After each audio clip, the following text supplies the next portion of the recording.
Alors, selon toi, l'ubérisation, c'est une réelle opportunité ou c'est plutôt un frein? Alors pour moi, c'est plutôt un frein, un risque en fait, parce qu'il y a beaucoup d'incertitudes autour de l'ubérisation. On ne sait pas trop quels sont les statuts des travailleurs. On se pose encore beaucoup de questions. Quel est le rôle du politique? Quel doit être le rôle du politique là-dessus? Le rôle de la justice également.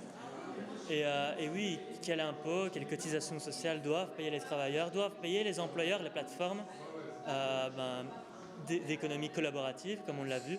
Et voilà, et ici à Défi Jeunes, en tout cas, lors de cette réunion avec l'auteur du livre sur l'ubérisation, on a bien vu en tout cas les dangers, les risques et quelles étaient éventuellement les possibilités d'avenir, parce que c'est un fait et on verra bien pour la suite.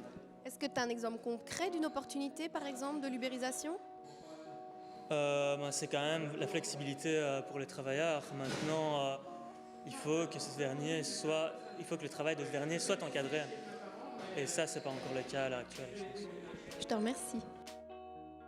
Alors pour toi, qu'est-ce que tu en penses? Est-ce que c'est plus une opportunité ou un frein, un risque? Je crois que c'est une opportunité et qu'il y a des risques qui y sont liés. Si c'est une opportunité, c'est pour ça qu'il y a tant de startups qui lancent des projets, c'est parce qu'il y a plein d'opportunités dans plein de secteurs différents, que ce soit dans la mobilité ou même après dans certaines professions où il y a un manque, par exemple, de crèches, et on pourrait voir des solutions qui apparaissent. Mais après, il y a plein de risques. On va se dire quels moyens ils vont utiliser pour répondre à ces besoins qui sont peut-être mal répondus actuellement. Et donc quand on voit par exemple comment sont traités certains livreurs ou certains chauffeurs Uber, on peut se demander à quel point il ne faudrait pas amener des solutions pour que ces personnes soient plus défendues, parce que pour le moment elles n'ont pas beaucoup de moyens pour faire entendre leur voix. S'ils ont un accident, c'est à leurs frais. S'ils ont des problèmes de santé ou même simplement la connexion 3G pour exercer leur travail, c'est à leurs propres frais.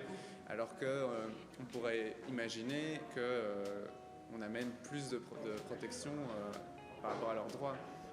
Donc au final, je crois qu'il faut chaque fois, pour regarder quelle entreprise, l'opportunité auquel elle s'adresse, si après ils y répondent en respectant la loi, parce qu'après quand on voit des Uber qui ne répondent pas à certaines législations par rapport aux licences de taxi par exemple, et après il faut regarder aussi niveau emploi, quels sont les emplois qu'ils proposent et si c'est pas une sorte d'exploitation de personnes qui sont dans des situations déjà fragiles. C'est pas parce qu'ils amènent un emploi que c'est forcément un emploi de qualité.